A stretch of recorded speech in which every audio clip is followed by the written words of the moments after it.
sebab dia menggabungkan antara elektrik dengan awak air. Bagi saya rokok elektronik ni maybe dia punya effect kurang daripada rokok biasa, tapi saya tak rasa tak elok juga sebab merokok pun dari segi mana pun tak bahaya untuk kesihatan tapi dia tetap gunakan macam jenis bahan kimia lah untuk buatkan hilangkan rasa gian lah apalah, tapi dia tetap kita hisap betul lah, kita hisap lagi. Ada baca artikel ni, ada prof tu cakap memang kesan dia sama ya macam rokok biasa. Okey, bagi saya rokok elektronik dan rokok biasa dia sama saja kesan dia. Dia macam rokok elektronik mungkin dari segi kuantiti dalaman dia kesan kepada perokok mungkin kurang sikit berbanding rokok ni.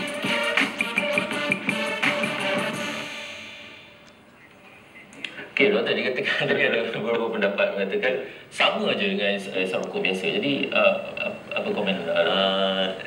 Dari segi kajian saintifik yang dilakukan pada tahun 1998 oleh seorang pakar bedah di Amerika Syarikat yang bernama C. Everett telah membuktikan bahawa terdapat ketagihan yang ketara selepas menghisap rokok elektronik dan ketagihannya sama seperti mengambil heroin. Oh, okey. Lagi serius kalau begitu ya. Jadi yang perlu diingat sebenarnya memang elektronik sigaret ni bukan yang dihisap tu angin atau apa-apa, tapi memang ada nikotin di situ. Jadi oleh kerana ada nikotin itu, bagaimana dari segi aspek undang-undang tu? Bagaimana ianya boleh dijual begitu saja di Facebook pun orang boleh buat order dan sebagainya kan? Jadi bagaimana tu? Cecair nikotin ni telah diklasifikasikan dalam kumpulan C Akta Racun tahun 1952 di mana ia diklasifikasikan sebagai racun dan untuk penjualannya ia ni seharusnya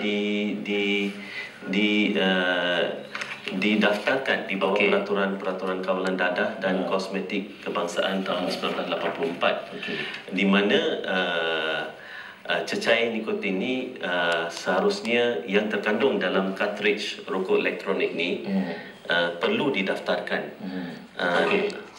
di bawah peraturan tersebut. Okey, jadi sebab itulah saya ada sebutkan tadi bila saya pergi ke pusat membeli belah, kita boleh lihat ada kios-kios yang disediakan yang menjual rokok ini dan ianya terbuka kepada orang ramai dan selalunya mengundang jugalah orang yang tak pernah lihat macam interesting juga ni, dan bila nampak poster di situ tulis boleh membantu berhenti merokok kan, jadi itu menjadi satu daya tarikan lah. Jadi bagaimana kios-kios ni sebenarnya, adakah mereka menyalahi undang-undang ataupun mereka telah didaftarkan ataupun ada yang mereka tidak mendaftarkan diri dan sepatutnya tidak boleh jual rokok elektronik ini? Sebenarnya perlu pendaftaran dilakukan di bawah peraturan kawalan dadah dan kosmetik kebangsaan tahun 1984 di mana mengikut Akta Racun seseorang yang berdaftar pengamal perubatan, seorang farmasis yang berdaftar hanya boleh membekalkan melalui preskripsinya rokok elektronik ni. Sebarang preskripsi itu harus dibekalkan oleh mereka yang berdaftar saja. Selain daripada itu, penjual-penjual itu tidak mempunyai apa-apa pendaftaran daripada jadi sebagai pengguna macam mana kita nak tahu doktor sama ada mereka ni dah didaftarkan ataupun harus kita bertanya? Ya, seseorang pengguna itu boleh menanya tentang sijil pendaftarannya dan boleh menanya tentang kesan sampingan, tetapi mengikut gambaran dan risalah-risalah yang dibekalkan, mereka memaparkan bahawa nikotin tidak bahaya tidak membunuh. So saya pun ada terbaca di situ dia tulis nikotin itu tidak bahaya.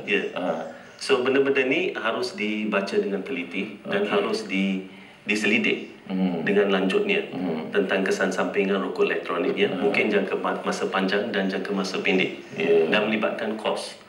Sebatang rokok elektronik dipasarkan pada harga RM300 dan ianya dibekalkan dalam beberapa perisai, klasik, strawberry, mentol dan sebagainya.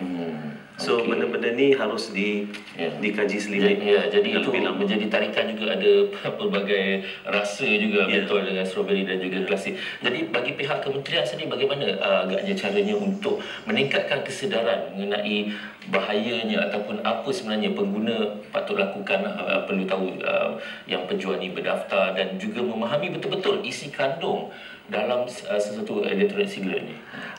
Seseorang pengguna itu boleh menanya lebih lanjut daripada pihak kementerian, daripada unit kawalan tembakau sendiri dan pihak farmasi.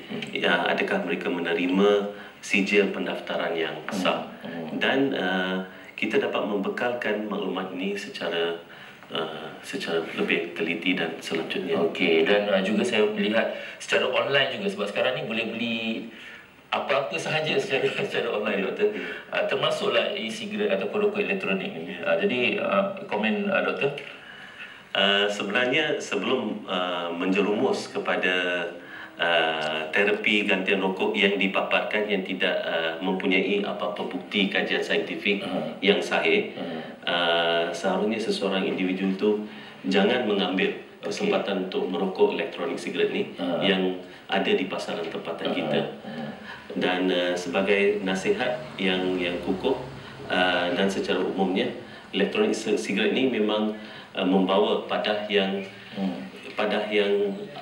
pada masa jangka masa pendek ataupun jangka masa panjang, di mana kajian saintifiknya masih lagi ongoing proses lah. Ya, okey. Jadi kalau kita terlihat rakan-rakan atau ahli keluarga tu, harus kita beri nasihat lah.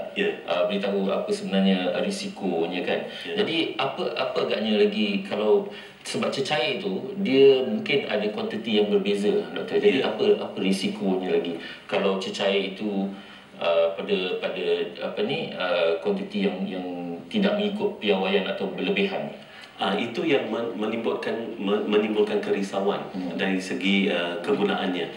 Dan lagi satu sebab adalah sebatan kuantiti bahan kimia yang lain, seperti ethylene glycol yang merupakan satu bahan anti beku yang boleh membawa kesan sampingannya kepada sistem saraf tunjang, kardiopulmoneri dan sistem pernafasan. So benda-benda ni ataupun bahan-bahan ni terdapat dalam cartridge nikotin dalam sebatang rokok elektronik. Okey, jadi bukan saja nikotin tapi juga ada bahan-bahan lain yang boleh memudaratkan, mengakibatkan kesan sampingan yang tidak diingini lah. Jadi seperti doktor sebutkan tadi, kalau kita nak berhenti merokok mungkin menggunakan cara yang telah disahkan keberkesanannya daripada mengambil elektronik sigaret ini. Walaupun kita nak cakap ini freedom of choice lah, tapi kena tahu dari segi undang-undang dan juga dari segi aspek kesihatan seseorang itulah. Okey, doktor, ada soalan daripada penerbit kita gajikan asap itu kan, sebab ini gantian dikatakan bau antara menjadi daya tarikan lah. Tak ada bau dan juga tak ada asap, tapi ada asap sikit kan macam itu. Asap itu bahaya ataupun tidak?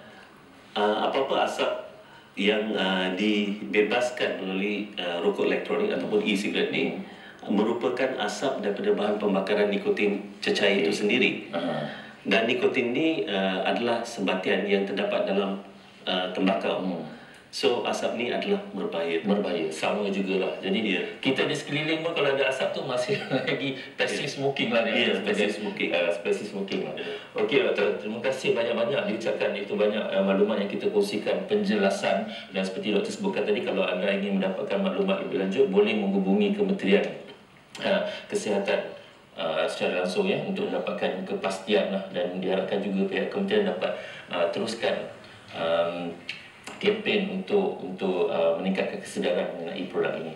Okey, terima kasih kita ucapkan kepada Dr. Sukhwinder Singh yang merupakan Ketua Penolong Pengarakanan Unit Kawalan Tembakau dan FCTC Bahagian Kawalan Penyakit Kementerian Kesihatan Malaysia. Terima kasih banyak itu ucapkan kepada Dr.